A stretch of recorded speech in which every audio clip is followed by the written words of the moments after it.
Welcome to the Liberty and Leadership Podcast, a conversation with TFAS alumni, faculty, and friends who are making an impact today. I'm your host, Roger Reen. Today I'm joined by Dr. Jenna Robinson, the president of the James G. Martin Center for Academic Renewal, an educational nonprofit focused on public policy.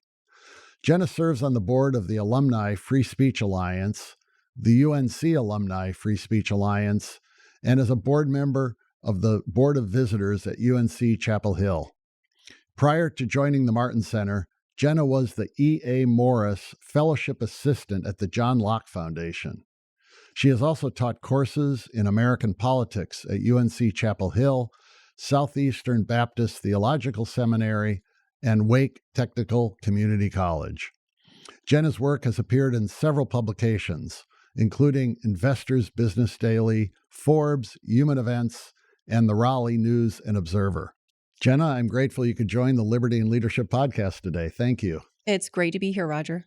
Jenna, why don't we start with you describing the mission and the work of the James Martin Center? Sure. So the mission of the Martin Center is to renew and fulfill the promise of higher education in North Carolina and around the country. And we do that by offering policy reforms that can be enacted by state legislatures, trustees, and university administrators. We look specifically at a couple of issues. We are interested in viewpoint diversity and kind of all that entails. We're interested in good governance, a watchdog for the taxpayers, innovative free market reforms, and cost-effective education solutions. So really anything to do with higher education, that is part of our wheelhouse. Now, how does your work at the center aim to influence higher education policy? So we do two things. We create policy solutions in terms of model legislation, research on the problems, but we also do education and sunlight on the problems that exist. So we publish articles 4 times a week highlighting the critical issues in higher education, the problems that exist at public and private universities, and then pushing out that information to stakeholders so they know what the problems are, and then following it up with the solutions that we offer in terms of our model policy, our blueprints for reform, or other maps so that leaders can go ahead and implement policies that will affect higher education. Now, I know you've had a lot of impact with that approach. Do you get much major pushback from the other side, however that's defined, from faculty or administrators that don't like these reforms?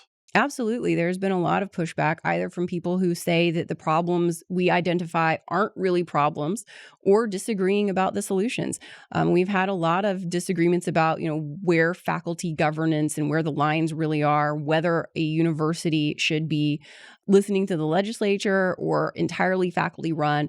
And so, yes, there is contention, but I think that by engaging with those stakeholders and engaging with people who we disagree with, we've been able to move the ball forward. I was thinking in my mind about the many issues you have to deal with. There's the free speech issue, which maybe we'll talk some more about. There's the issue of institutional neutrality, which a lot of people, I don't think, understand. And it's been an issue at my alma mater, Vanderbilt, has dealt with. There are issues of DEI, of course, of faculties that seem to tilt far to the left, not just in the humanities and social sciences, but overall.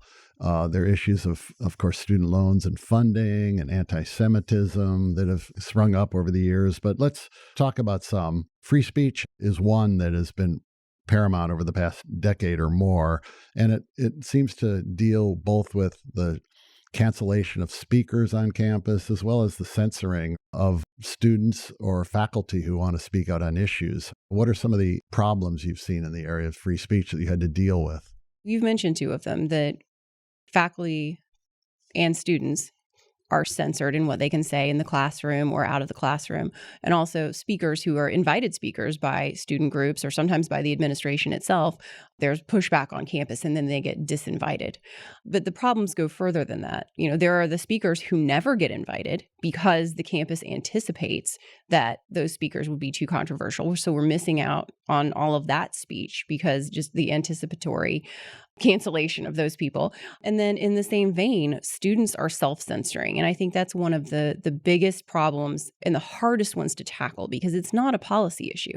It's that students are perceiving that their speech will be unpopular with their peers or maybe get them a bad grade. They don't feel confident enough in their convictions to say something that might be unpopular. And it's especially bad with peers. They feel like the pressure is strongest, that they're going to be canceled from peers. And we know from survey data that a lot of students say, I wouldn't date someone who is conservative, or I wouldn't want to be friends with someone who is pro-Trump. And so that fear that students feel and the self-censoring that they're doing is coming from a good read on the campus climates in a lot of places. Where does a school draw the line, if you're an administrator, between, allowing a healthy environment for speech, which is really a key part of an environment where you want people to be looking for truth and seeking the truth. You're going to have things that are false, but then also you have, what we saw after October 7th of 2023, this outburst of anti-Semitism on campus. How do you deal with that or balance that? Or, of course, a lot of that was outside of the normal protocols at the university. Right. I think the first thing universities need to do is be very clear about what their rules are. Vandalism is not speech. Surrounding someone's car and entrapping them in it is not speech. Tearing down flags isn't speech. And so universities need to be very clear about what is and what is not considered speech. I think the other thing they need to do is be really clear about their time, place, and manner restrictions.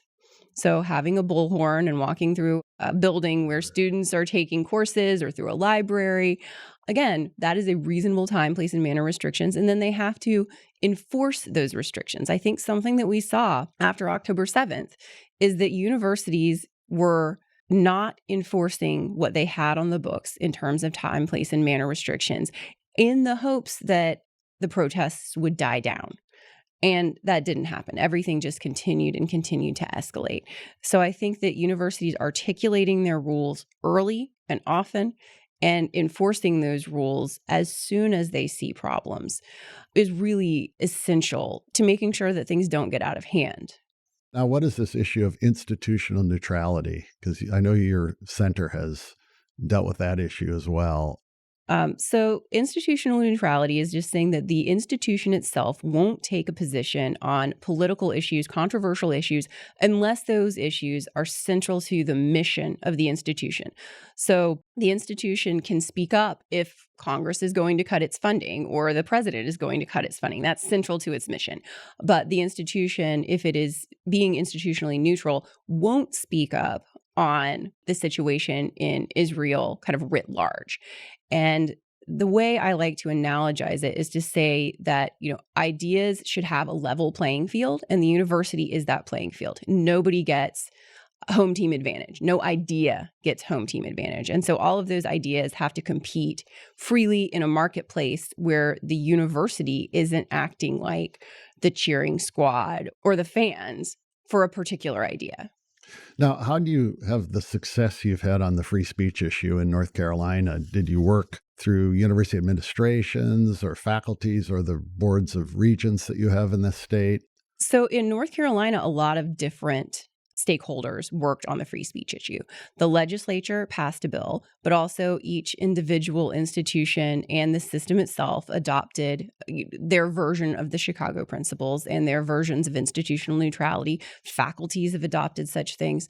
And I think the biggest and most important role the Martin Center played in all of this was to emphasize the problems that existed and tell the stories of students who were denied free speech, to articulate to legislators that, look, these policies are on the books that are contravening the Constitution, letting them know that as a public institution, students and faculty should expect constitutional free speech, that universities should be traditional public fora. And so doing all of that work, kind of informing people about the breadth and depth of the problem and what the solutions were, went a long way to ensuring that we now have good policies in North Carolina on free speech, and in many cases, good practices to follow those through. You made a reference to the Chicago principles, so I have to, as an aside, maybe mention that was a free speech policy put in place at University of Chicago, is obvious, but a previous guest of mine who is a trustee emeritus at the Fund for American Studies, Mitch Daniels, took those principles at Chicago and put them in place at Purdue, where he was president. And he actually coined the phrase Chicago principles, because University of Chicago just had a policy. And he said, let's use the Chicago principles here at Purdue, and then that caught fire, and a lot of universities now have adopted them, I take it. They have. It's been very widely adopted. The Chicago Principles of Free Expression, or slightly different versions thereof, but they all have that kind of expectation of a university campus as a place where free expression is paramount. We've heard a lot recently about universities being, especially publics, I guess, but probably many privates too, are bloated with administrators, many of them probably enforcing. You hear about the DEI offices that might number in the 100 or 200 employees. We had a student working for one of our independent papers at Brown University recently sent out an email to all the administrators there that kind of mimicked the Doge email, asking administrators to justify what they were doing in terms of furthering the mission of Brown. But is there a real problem with many universities becoming bloated with administrators? And is that what's raised the cost of education to some extent? Absolutely. It is a problem at almost all universities. In North Carolina, where the tuition is actually quite low, we still have that problem. Administrators outnumber faculty by almost 2-to-1 or more than 2-to-1 at all of our 16 campuses. It is a big problem because that's a great expense for the university. And also, the administrators are not always acting in ways that are helpful for students or the university campus itself. As you said, there are DEI offices that are often creating division rather than ending division between students. And you have bias response teams so that students can report on each other anonymously for speech. And so there are, many reasons for which we do need to look at administrative bloat and take a scalpel and get rid of the parts of the administration that are not helpful, that are not adding to the university's mission, that are not helping students, and that are increasing the bottom line for both taxpayers and students. Now, we've seen survey data that show that faculties at many universities are skewed heavily toward the left. I've seen, it as much as 95% of professors in particular fields are vote Democrat or are liberal. Doesn't mean they aren't good professors, of course. There are plenty of good professors who across the spectrum, but there is this ideological bias, this echo chamber that seems to be created among faculties at many, especially elite universities. Is there a way to deal with that? I mean, tenure probably reinforces it, but maybe the answer is what we've seen in North Carolina and some other states where they're setting up whole new lines of schools or civic thought programs. Talk about that a little bit and what's been done in North Carolina. Sure. So in schools across the country, we've got these new, as you said, schools of civic life, and many of them are reinvigorating fields that have kind of been neglected. And they're fields that are of interest to conservatives: civics, history of institutions, history of American development. And so that's one way to approach it. And I think that reinvigorating a lot of fields that have been neglected would be a good way to get more conservatives on campus without having to do, affirmative action for conservatives, which I think is a terrible idea. And so reinvigorating, say, military history is one way to get more interest by conservatives to be professors, to become professors, to get in that pipeline. But I also think that the first step should be to, get rid of these loyalty oaths masquerading as DEI statements that are screening out faculty based on their beliefs. And, in anything else that a university is doing in the hiring process that is acting as a de facto screening tool to screen out conservatives, that is, I think, the first and most essential step is to, stop pushing them out and then, see what happens. Because for a very long time, it has been true that many departments just actively are discriminating against conservatives. And we've got to stop that before really thinking about active measures. Yeah, I've read about that as an issue at Harvard. Steven Pinker has talked about the DEI statements that professors have to write before they can be considered for hiring. And I'm sure that's true at a lot of other institutions. And I think the worst part of them is that if a professor says, well, I treat all my students equally because I believe in equality of opportunity, then that will be seen as the faculty committee as a bad DEI statement. That disqualifies you. Yeah. How do you go about getting the leadership of universities to listen to you when you issue papers or promote reforms?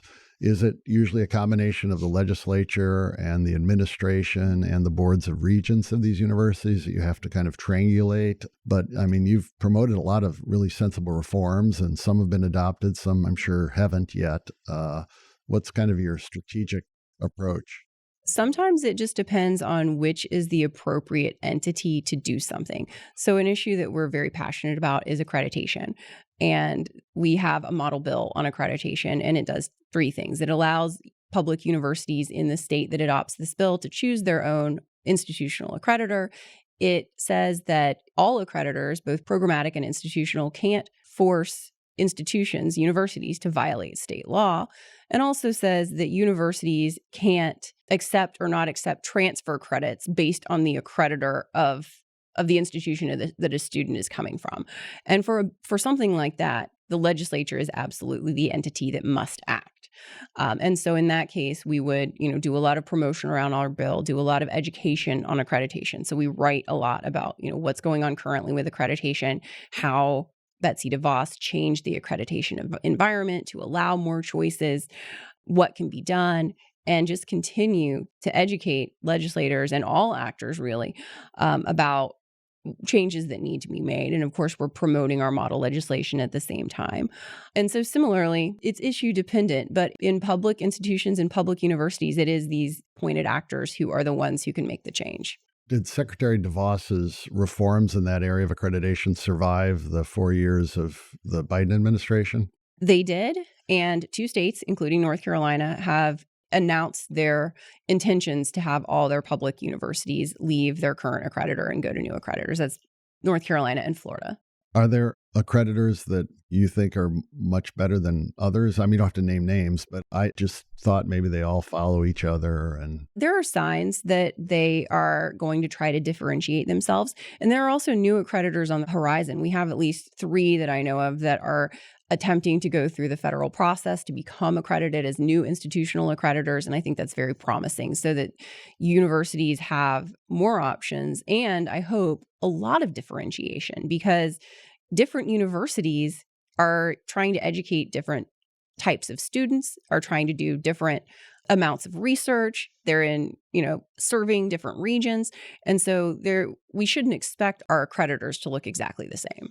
Another issue you've written about is the student loan issue. The Supreme Court and the Biden administration had different opinions of what the president was allowed to do or not. They issued a ruling that prohibited him from wiping out student loan debt, but he went ahead and did much of that anyway. Where are we now, and what can we expect going forward, and how big is the problem?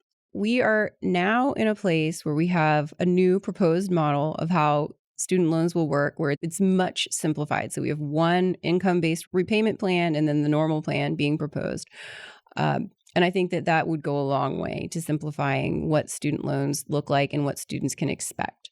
And I think that the expectation should be that if you borrow money, you're going to pay it back.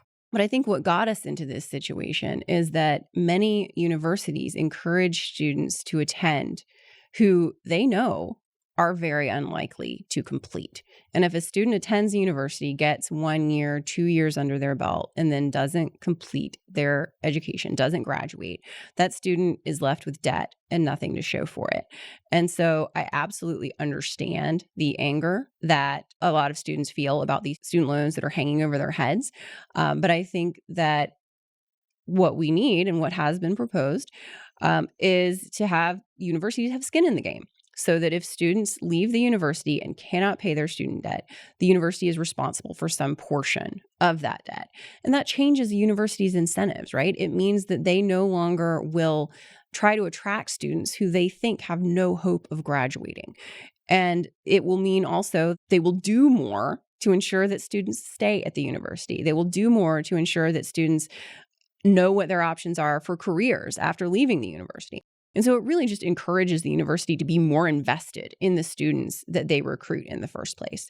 And so I'm hopeful that in the future, the student loan problem and the federal loan programs will be in a lot better place than they are right now.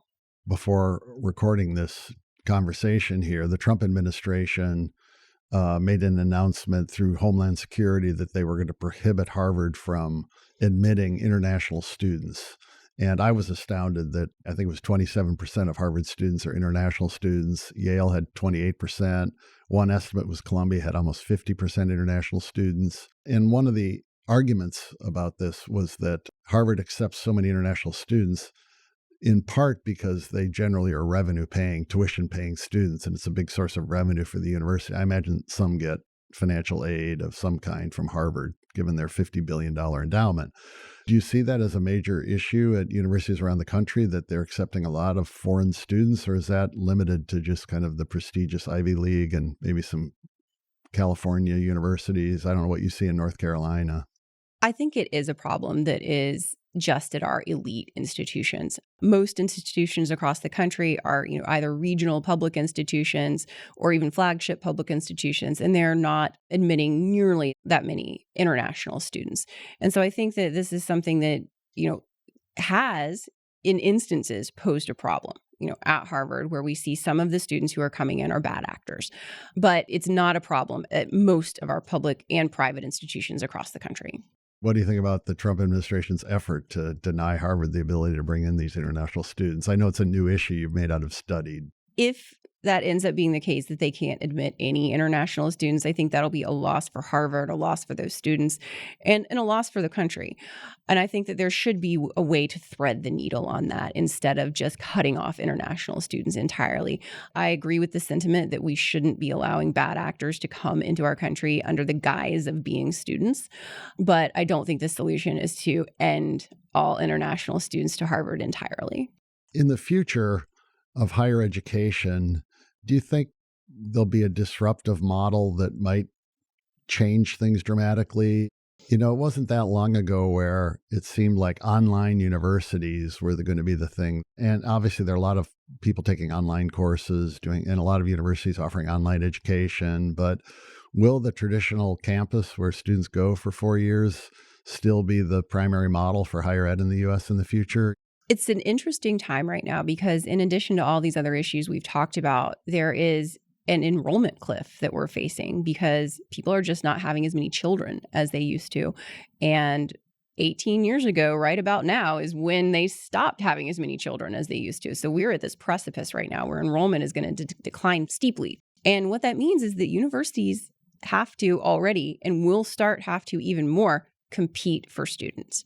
And I think that competition, if also accompanied by, better accreditors, competition between accreditors might mean, and this is wishful thinking, but might mean that we get more models than we've got now. And so that instead of having, one dominant model, we have a plurality of models where for some higher education looks like this. We already know that some schools are experimenting with 3-year models, for example. We know that Western Governors University has a competency-based model. And so we are seeing little hints of innovation around what higher education could look like. But I think with this new, very intense competition that I'm anticipating coming up soon, we might see even more innovations. And I don't know what all of those will look like, but that's an exciting thing.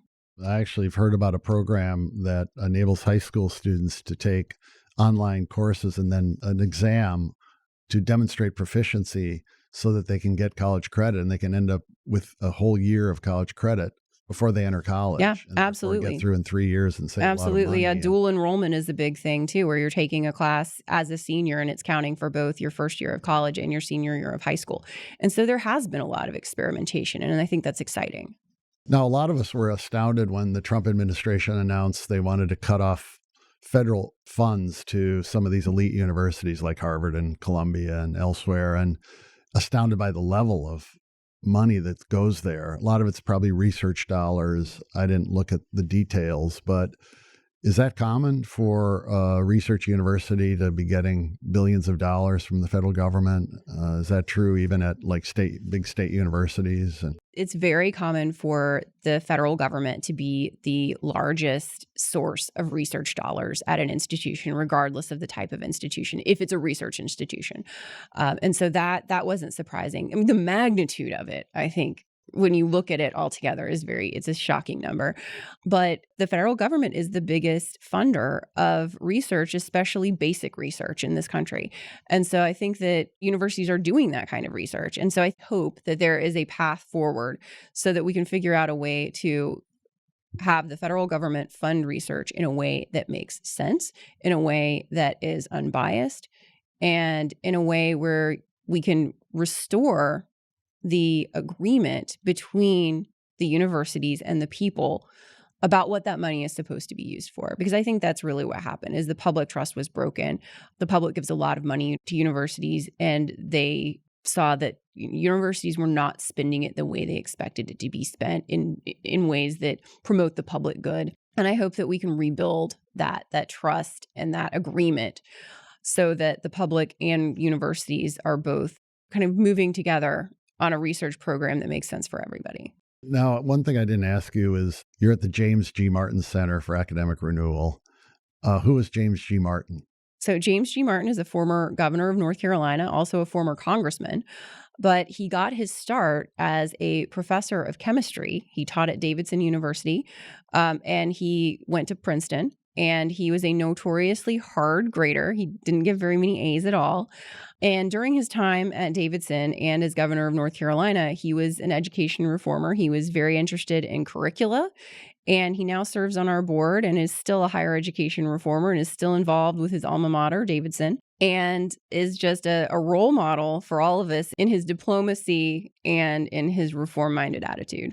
My oldest daughter attended Davidson and graduated from there, and I should have known that was where he was. It is notorious there, I think, for being a school that's tough to get an A at. They decided not to give in to grade inflation, and they tell the parents at orientation, your kids are used to getting A's in high school, but probably only 10% will get an A in a particular class. So we were prepared for that. Yeah, they might be one of the only holdouts. Grade inflation is pretty rampant. We have a few professors who teach for us who also are holdouts in that. And sometimes it's a surprise to students coming to our programs and taking our academic courses when they don't get the automatic A in a class. So, and that is an issue, in higher education, is not only the fact that, there's this tremendous grade inflation, but there also seems to be a much of a weakening of the curriculum at so many universities, where you look through the course catalogs and see the names of courses, and it's kind of sad to see that students can get through a 4-year education, quote unquote education, taking courses that we would have never thought would be taught at a university. Is there anything you can do about kind of strengthening the liberal arts education, or is that something you work on at the Martin Center? It is, and we are huge proponents of improving general education. One of our pieces of model legislation written with Stanley Kurtz and David Randall, partners at other organizations, is the General Education Act, which would restore a traditional general education at one public university in each state that adopts it, just to give students an option of having a traditional general education. Because at most places, as you said, the offerings are weak, and general education is really just a grab bag of whatever a student wants, kind of within very broad categories. And so at most institutions, you've 2,000 different courses, and of course, students just want to pick, in most cases, the easiest courses, or the ones where they have read online that the professor is fun to listen to and a pretty easy grader. So we think that general education really is the key to restoring the liberal arts, getting more students to go through courses that matter, getting more students to go through foundational courses so they can build their knowledge, so they're ready to take on their major. But we also think that these schools of civic life also have a role to play here, because in addition to teaching the civics component, they're often teaching great books components. And I think that's a very encouraging thing. Is the School for Civic Life at UNC open to students who are studying at the university, or is it limited to those that major in or attend that school? It's open to anyone at UNC Chapel Hill, and it is offering a minor right now. So students, regardless of what other school they're in, if they're in the business school, the journalism school, it doesn't matter. They can come to the School of Civic Life and Leadership and get a minor. Down the road, another 5 or 10 years ahead, what gives you the most cause for hope and optimism about higher education and academia in our country? What gives me the greatest hope actually is coming from K-12 right now, and that is the resurgence of classical education and the appetite for classical education. We are seeing so many students and families now that they have the options, now that we've got really strong school choice in a lot of our states, that they are choosing classical schools. And that's something that gives me a lot of hope, because it means that there are students out there who want to think deeply and take hard classes and learn dead languages and are interested in the liberal arts. All of the things that if you look at a typical college campus today, you would think were hopeless. But if we're seeing this resurgence in K-12, it means that our future students in higher education do have this appetite, and there is this untapped potential. So that's an opportunity for all of our colleges and universities to attract those students, to offer those courses, to create those programs so that students can continue to enjoy, the great feast of classical education, of liberal arts education that is out there as they continue their journey into higher education.